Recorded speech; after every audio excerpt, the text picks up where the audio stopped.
سر آپ مفتی طارق مسعود صاحب کو بلا رہے ہیں؟ یار بلا رہے ہیں، انہوں نے تو ابھی ان کی جو ویڈیو لیک ہوئی جو انہوں نے مجبوراً دوبارہ سے اپلوڈ کرنی پڑی ان کو، اور وہ بھی کٹنگ کے ساتھ، جس میں انہوں نے کہا کہ تیرا باپ آ گیا، اس میں ان کے الفاظ سن کے ہی آپ کو اندازہ ہو جانا ہے انہوں نے کیا فرمایا اس میں۔ انہوں نے کہا کہ اب میرا دل کر رہا ہے کہ میں سچی مچی جیل میں چلا ہی جاؤں، یہی کہا نا؟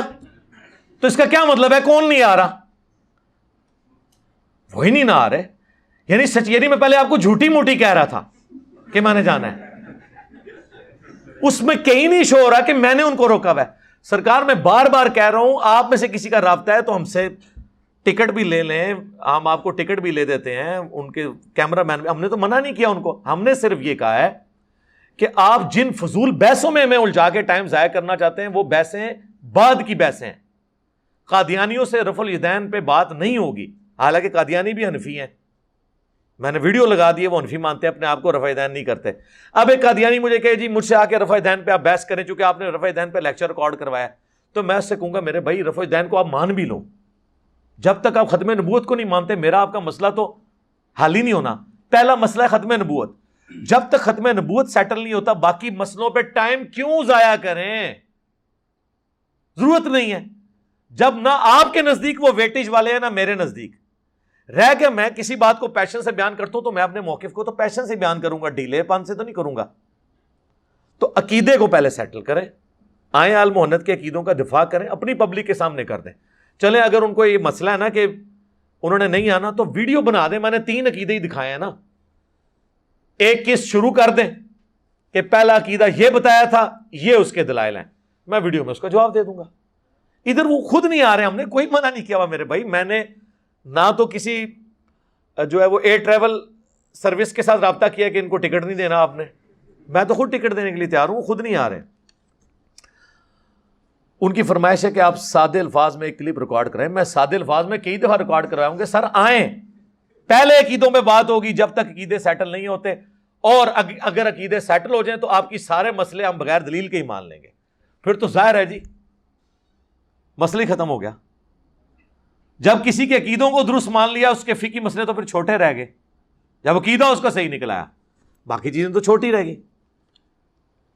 اب اہل تشیع میرے پاس آئیں اور مجھے کہیں جی آپ ماتم پہ ہم سے کریں، میں کہوں گا یار ماتم میرا اختلاف نہیں ہے آپ کے ساتھ اتنے بڑے لیول کا، میرا آپ سے بڑے لیول کے اوپر جو اختلاف ہے عقیدہ امامت کے اوپر ہے، کہ آپ رسول اللہ کی وفات کے بعد بھی کسی شخص کے بارے میں یہ کلیم کریں کہ اللہ اور بندے کا تعلق رہتا ہے، جس طرح صوفیاء کشف کے نام پہ مان رہے ہیں عقیدہ اور آپ امامت کے نام پہ مان رہے ہیں، تو سر یہ تو بہت بڑا مسئلہ ہے۔ جب تک یہ مسئلہ سیٹل نہیں ہوتا تو میں تو اس کو کفر اسلام کا مسئلہ سمجھ رہا ہوں نا اپنے لیے۔ رسول اللہ کے بعد کسی کے بارے میں یہ عقیدہ رکھنا کہ اس پہ اللہ کی وحی آتی ہے، حضرت عیسیٰ علیہ السلام کو چھوڑ کے، وہ تو ایک ایکسیپشن ہے، یا اس کو اللہ تعالیٰ ڈائریکٹلی گائیڈ کرتا ہے، تو یہ بہت بڑا عقیدہ ہے۔ جب تک میرا آپ کا یہ مسئلہ حل نہیں ہوتا میں آپ سے آگے کسی اور مسئلے میں بات کر ہی نہیں سکتا، باقی مسئلے تو بعد میں بہت چھوٹے ہیں باقی۔ اسی طریقے سے بریلوی آتے ہیں تو ہم اس کے ساتھ بنیادی عقیدے کے اوپر بات کریں گے، چشتی رسول اللہ پہ، اشعری تھانوی رسول اللہ پہ، جب تک یہ مسئلے نہیں حل ہوتے باقی خام خواہ بحثوں کو الجھانا، جی 1.5 گھنٹہ اس کو دے 1.5 گھنٹہ اس کو دیں، یہ بھی وہ کہہ رہے ہیں ویڈیو میں۔ سرکار 1.5 گھنٹہ کیسے برابر ہو گیا؟ اصول اصل ہے، اصول کو 1.5 گھنٹہ دیں گے تو دوسرے کو 1.5 منٹ بھی نہیں دیا جائے گا جب تک اصول طے نہ ہو، عقیدہ جب تک نہ حل ہو فائدہ نہیں ہے، صرف بحثوں کو الجھانے کے لیے، کہ ان کو پتہ ہے، اور جیسے کافر کہتے تھے نا کہ نبی علیہ السلام وہ والے معجزے دکھائیں جو ہم ڈیمانڈ کر رہے ہیں، کیونکہ کافروں کو یہ پتہ چل گیا تھا کہ اللہ تعالیٰ نے وہ معجزے نہیں دکھانے، کیونکہ حضور کا معجزہ قرآن ہے، تو بار بار اس بات کو ریپیٹ کرتے تھے۔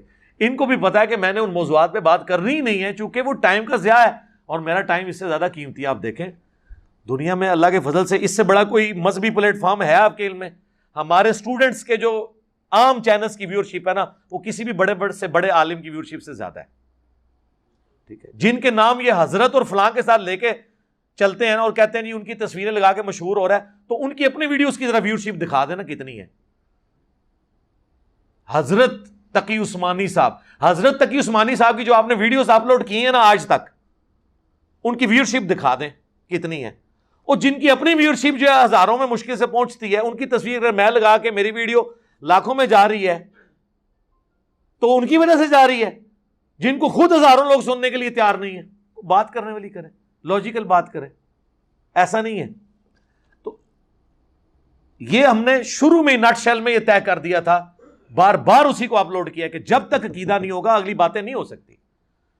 قادیانیوں کے ساتھ ختم نبوت پہ بات ہوگی، رفع الیدین آمین بالجہر پہ. فضول ٹائم ضائع کرنا، میرا ٹائم فضول نہیں ہے. ہاں آپ کو ان مسئلوں پہ بحثیں کرنی دوسرے لوگوں کے ساتھ کریں. تو اس میں بتا نہیں رہے بہت سارے مسائل ہیں، بتائیں نا کون سے مسائل ہیں عقیدے کے. تو مڑ چڑ کے انہوں نے ایک نام لیا کہ حضرت معاویہ رضی اللہ تعالیٰ عنہ. یہ اصول کا مسئلہ ہے. حضرت معاویہ رضی اللہ تعالیٰ عنہ اصول کا مسئلہ اگر آپ کے نزدیک بنایا ہوا ہے آپ نے، تو آپ ایک فتویٰ لکھیں جو حضرت معاویہ رضی اللہ تعالیٰ عنہ کو نہیں مانتا وہ دائرہ اسلام سے خارج ہے، اور آمدہ سے جو کلمہ پڑھایا کریں گے نا اس کے ساتھ ان کو بھی منوایا کریں گے ان کا نام لے کے کہ مسلمان وہ ہوتا ہے جو اللہ کو ایک مانے، نبی اسلام کو آخری نبی مانے، قرآن کو محفوظ کتاب مانے، اور ساتھ حضرت معاویہ کو بھی مانے. تو بتایا کریں آپ اسلام کے 73 کے آئین کو میں بھی شک کو داخل کروا دیں اس کو اگر آپ نے یہ مانا ہے. تو میرا حضرت معاویہ کے بارے میں جو موقف ہے آپ کے سامنے ہے، وہ جو قرآن و سنت میں لکھا ہے میرا وہی موقف ہے. ہم انہیں صحابی مانتے ہیں، رضی اللہ تعالیٰ عنہ کہتے ہیں. اب اس سے زیادہ کیا کہیں؟ اگر آپ اب یہ چاہتے ہیں کہ ہم انہیں حضرت علی سے بڑھا کے پیش کریں تو سر یہ تو پاسبل نہیں ہوگا، یہ ہو نہیں سکتا. یا حضرت علی کے مقابلے پہ انہیں ہم حق پہ ڈکلیئر کر دیں، یہ ہو نہیں سکتا. یہ تو نبی سے ٹکر لینی ہے. کیوں؟ صحیح بخاری 2812، عمار تجھے ایک باغی جماعت قتل کرے گی، تو اللہ اور جنت کی طرف انہیں بلائے گا، وہ جماعت جہنم کی طرف بلا رہی ہوگی. تو اگر آپ کے نزدیک یہ عقیدے کا مسئلہ ہے اس لیول پہ تو ٹھیک ہے، آپ اس مسئلے کو اس میں ایڈ کر لیں، المحنت کے عقیدوں کے ساتھ یہ بھی ایڈ کر کے آ جائیں. ہاں آ جائیں. حضرت معاویہ رضی اللہ تعالیٰ کے والے سے تو آپ ہمارے اسٹوڈنٹ کے ساتھ نہیں بیٹھ سکتے. اس نے بخاری مسلم کی حدیثیں کھول لی اور کہا کہ مفتی صاحب یہ پڑھ کے ذرا اس کی شرح بیان کریں، تو وہ آپ کے لیے مشکل بن جائے گا. اگر آپ اسے عقیدے کا مسئلہ سمجھتے ہیں تو آ جائیں، اس کو عقیدے میں شامل کر لیں. یہ بھی ایک سوال ایڈ کر لیں. اگر آپ اس کو آسان سوال سمجھتے ہیں، یہ سوال آپ کی زندگی کا سب سے مشکل سوال ہوگا، یہ میں آپ کو بتا دوں. ہم نے صرف حدیثیں سامنے رکھنی ہے کہ بتائیں یہ حدیث کیا ہے، اور اس حدیث کی شرح حدیث سے کرنی ہے، بابوں سے نہیں، کتابوں سے. حدیثیں کھول کھول کے آپ کے سامنے رکھیں گے. آپ کو کیا پتا ہے کہ یہ کر سکتے ہیں؟ اگر ان کے سامنے صحیح مسلم کی میں 4776 کھول کے رکھ دوں کہ وہ عمر بن عاص، عبداللہ بن عمر بن عاص خانہ کعبے کے سائے میں بیٹھے ہوتے ہیں، اور ایک شخص آ کے کہتا ہے کہ جی آپ اطاعت امیر پہ حدیثیں سنا رہے ہیں، کیا رسول اللہ سے آپ نے خود یہ باتیں سنی تھی کہ اپنے حکمران کی اطاعت ہر حال میں کرنی ہے؟ انہوں نے کہا ہاں، میں نے حضور کو دیکھا، میرے دل نے آپ کی بات کو یاد رکھا، کانوں نے سنا. تو انہوں نے کہا آپ کا جو اس وقت چچا کا لڑکا ہے معاویہ ابن ابی سفیان، جو ہمارا حکمران بھی ہے، وہ تو ہمیں کہتا ہے کہ ہم لوگوں کو ناحق قتل کریں اور ان کا مال حرام طریقے سے لوٹیں، اور قرآن سورہ نساء نمبر 29 میں کہتا ہے کہ اپنوں کو قتل مت کرو، یعنی اپنوں کو ہی قتل کرنا ہے نا، ایک دوسرے کو قتل کرنا، اور ایک دوسرے کا مال ناحق طریقے سے ہڑپ مت کرو. ہم اللہ کی مانیں کہ معاویہ کی مانیں؟ تو اس کا جواب سیدھا ہونا چاہیے تھا، تو نے ایک صحابی پہ الزام لگا دیا. جھوٹے کذاب رافضی، ایران کے ایجنڈے پہ چلنے والے، انجینئر کی ویڈیوز دیکھنے والے. نہیں، ان کو پتا تھا جو کہہ رہے ہیں نا صحیح کہہ رہا ہے، وہ خاموش ہو گئے. حالانکہ بیٹے ہیں عمر بن عاص کے جو پوری زندگی دستے راز رہے ہیں حضرت معاویہ کے، جنگ صفین میں بھی ان کے ساتھ تھے، آخری وقت میں روتے تھے. صحیح مسلم میں آتا ہے 321 نمبر حدیث. تھوڑی دیر خاموش رہے اور کہا کہ معاویہ کی اطاعت ان کاموں میں کرو جن میں وہ اللہ کے حکم کے مطابق چلائے، اور جس میں وہ خلاف چلے اس کی نافرمانی کرو. تو یہ حدیث بیان کریں اور عوام کو سمجھائیں کہ ہم حضرت معاویہ کے ان کاموں کو درست سمجھتے ہیں جو اللہ رسول کے مطابق تھے، اور ان کاموں کو ہم غلط سمجھتے ہیں. یہ تو یہ بھی کہنے کے لیے تیار نہیں ہے. کیسے کریں گے؟ تو آئیں، اس کو اگر رسولی مسئلہ تھا، آؤ صحیح سر کسی طریقے ایک ایگزامپل سیٹ ہوگی، پھر انشاءاللہ آندہ کو بندہ نام نہیں لے گا. اچھا بعض لوگ میدان میں اور بھی اترے ہیں جی ساڑھی بھی کو ٹکٹ لا دو. سر ٹکٹ اس کی لگے گی جس کی ویورشپ زیادہ ہوگی، جس کی عوام میں سے ہوگی. باقی فرقوں کا بھی بڑا آنا چاہیے. مفتی منیب صاحب آئیں، میں تیار ہوں، بالکل آئیں. ساجد میر صاحب آئیں، امام کعبہ آئیں، بڑے لوگ لے کے. چھوٹوں کے سے بات نہیں کرنی نا سر, چھوٹوں سے بات کرنے میں میرا بینیفٹ نہیں. چھوٹوں نے بیٹھنا ہے اپنے دوسرے فرقوں کے چھوٹوں کے ساتھ بیٹھے. یہ میرا تکبر نہیں ہے, وجہ یہ کہ ہمیں اس سے کوئی فائدہ نہیں ہونا نا. ہاں جس کی ویورشپ زیادہ ہے اس کے ساتھ بیٹھنے کا ہماری دعوت کو فائدہ ہے.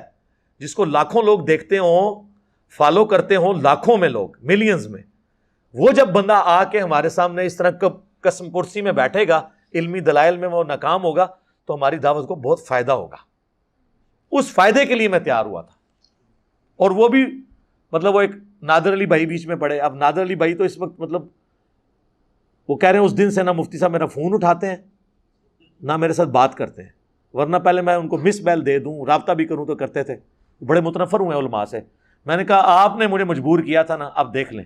وہ کہتے ہیں میری توبہ کہ میں کہتا کسی کو کہا مولوی نال ملو.